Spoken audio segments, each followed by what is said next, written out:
Alrighty, folks, we need to talk about 8% mortgage rates for owner occupants and 9% mortgage rates for investors. It is has to crush the housing market. It has to stop. It just doesn't function. What say you, Casey? Is the market all but dead? I say there will be maybe a 6-week period, is from what I've seen, of people freaking out until they get comfortable with it. I Hmm. mean, first of all, we as humans have a short term memory, right? That's how come we make the same mistakes over and over again. So we're just going to be freaking out about it for a short period of time, and then we're going to get over it. Just Hmm. like when rates went to 5%. Oh, no, no one's going to buy. They did after like a couple months. It was just back to normal. Then 6%. After about 2 months, everyone's fine with it. 7%. Hey, I mean, we just need a little bit of time to adjust. And then once everyone feels comfortable, okay, this is the new normal, there won't be any more hesitation. People will just be back out buying again. I remember in the 1990s, it was 1990, I don't remember, early 90s, when my parents bought their crack house that we lived in for 10 years. It was a crack house. When we moved there, it was not anymore. Um, we found needles in the walls, all sorts of good stuff. Anyways, my parents got an interest rate, it was like 12 or 14%, you know, and people were buying houses then. So, okay, so investors are at 9, homeowners are at 8. It's going to sting for a little bit, but then we're going to get used to it. And I think it's going to be fine. Yeah, I think we have evidence of this. Again, we don't even have to go back that far. We can go back to August of 2022. I was interviewing Beth Traverso, top 1% agent in the country, and she said, "Michael, the market has stopped." Now, to remind you what was happening in August of 2022, rates had just hit 6% for the first time. And she happens to operate in King County, which is a median price of 900 grand. So it's an expensive market. And she's like, nobody's coming into open houses. Nothing's going on, this, that, the other. If you go back to Beth's playlist, so that was August or July, Mhm. you get back to September, October, transactions started happening again. So again, people got used to that. You fast forward to, I think it was March or April of this year, rates hit 6%, 6.5%. Nothing changed. Like, oh, we've been here. We know how to handle it. All of that. Rates hit 7%. Again, a little bit of a pause, a little bit of, ooh, that hurt, a little bit of cancellations. But again, people move forward. Just talked to her last week at 8%. And she's like, you know what? Really haven't seen much of a change. So, what I think is happening is the move from 3 to 6 Yep. was so fast, so sudden, and a doubling that it was the most consequential. And it took the wind out of the sails for months.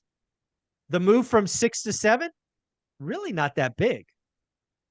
The move from 7 to 8, while maybe it's a psychological barrier and it gives pause, it's not that big. So I think you're right. I think, certainly by next year, if we're still at 8%, it won't be that big of a deal. I'm laughing on the inside because as you're giving these analogies, I've got one in my own head. And it's like having children.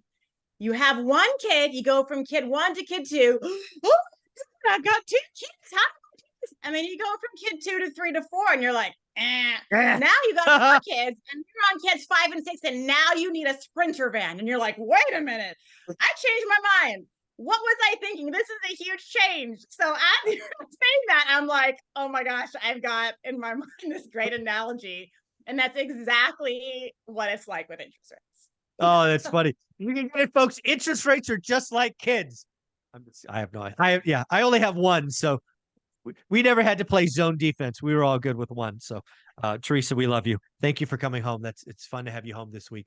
Um, so at the end of the day, you think interest rates at 8%, 9% for investors, there's a little pause. It's the winter. It's already slow. Um, but as if we get there in the spring, people would be kind of used to it. It's kind of what you're thinking. So now let's also remember that the homes still have to cash flow for this. And I think Oh, it for sure. is going to be harder to find deals. It's not going to be as easy. And so I think the new investors, the ones that don't have any other tactics under their belts, the ones that are just trying to are just have just like last year hoping that just rising prices would save any bad decisions. Those people are kind of out. Now I feel like if you're into 8 to 9% interest rates, you need to know what you're doing so that you can still capture good deals, and you need to understand value add, understand how to build equity, what's your exit plan, what's your other strategy going to be if whatever doesn't work out, whatever. I think that we're going to see more experienced investors stick around, and kind of the ones that were trying it out are going to be like, never mind, it's too hard, I can't find a deal the vanilla way, so just maybe another time. Yeah. This is definitely gonna be the time. I think what I'm calling this scenario is financial engineers are gonna get hurt. They're not operators, they're financial engineers. They got lucky with timing and zero rates. It's gonna be all about the good operators, the people that do the work, the people that budget for repairs, have reserves, um, make sure deals cash flow day one, 30-year fixed rate debt, all the stuff we talk about. It's gonna be harder. It's always hard. It's always hard. Uh, this would be a unique kind of hard, something we haven't experienced in a little while, but there's still plenty of opportunity. I think there'll be some great opportunity coming up in the next 6 to 9 months. So I'm excited. Casey, final thoughts, and where can people find you? I think just my final thoughts are that like you just said, every single market has been hard. Last year, all the time, people ask me, Casey, whatever is going on in today's economy, is now a good time to buy? Is now a good time to buy? Is now a good time to buy? Every real estate season, I get asked that question. And the one thing we have to remember is that it was always better yesterday. Always. So let's not let this be a yesterday too, right? Next year, we don't know what's going to happen in 2024, but we don't want to say, oh, I wish I would have bought in 2023.